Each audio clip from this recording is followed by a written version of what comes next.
नवरात्रि के दूसरे दिन हम माँ ब्रह्मचारिणी की पूजा करते हैं। वे तपस्या और धैर्य की देवी मानी जाती हैं। माँ के इस रूप से हमें ये सीख मिलती है कि कठिनाइयाँ चाहे कितनी भी हों, अगर हम धैर्य और सच्चे मन से प्रयास करें तो हमें सफलता ज़रूर मिलेगी। हिमालय की पुत्री पार्वती ने जब भगवान शिव को पति रूप में प्राप्त करने का संकल्प लिया तो उन्होंने घोर तपस्या का मार्ग अपनाया। उसी तपस्या और संयम की देवी का स्वरूप है माँ ब्रह्मचारिणी।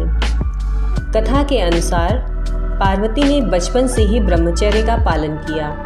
वो साधारण वस्त्र पहनती, सादा भोजन करती और अपने मन को हमेशा ईश्वर की भक्ति में लगाए रहती। जब उन्हें ज्ञात हुआ कि उन्हें केवल कठिन तपस्या से ही भगवान शिव को प्रसन्न किया जा सकता है, तब उन्होंने दृढ़ निश्चय किया कि वो किसी भी परिस्थिति में हार नहीं मानेंगी। माँ ब्रह्मचारिणी ने कई वर्षों तक कठोर तप किया। पहले वे केवल फल फूल खाकर रहती, फिर उन्होंने केवल हरी पत्तियों पर जीवन बिताना शुरू किया। अंततः वे बिना अन्न और पत्तियों के भी केवल ध्यान और ईश्वर के नाम से ही जीवित रहने लगी।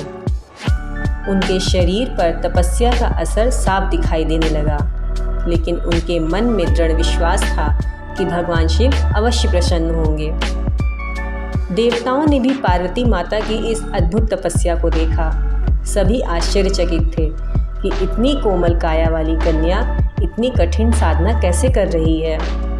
उनके तप से तीनों लोकों में शक्ति और भक्ति का संदेश फैल गया।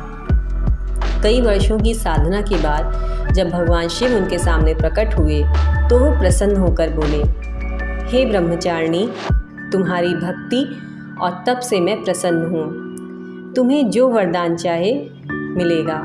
पार्वती ने विनम्रता से कहा, प्रभु, मेरा जीवन तभी सफल होगा जब आप मुझे पति रूप में मिलेंगे।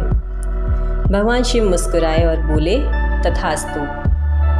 माँ ब्रह्मचारिणी हमें ये सिखाती हैं कि कठिनाइयाँ चाहे कितनी भी बड़ी क्यों ना हो, अगर हमारा संकल्प सच्चा और दृढ़ है तो सफलता अवश्य मिलती है। नवरात्रि के दूसरे दिन जब भक्त माँ ब्रह्मचारिणी की पूजा करते हैं तो उन्हें संयम, धैर्य और तपस्या की शक्ति की प्राप्ति होती है। ये कथा हमें प्रेरणा देती है कि जीवन में धैर्य और साधना का महत्व कितना बड़ा है।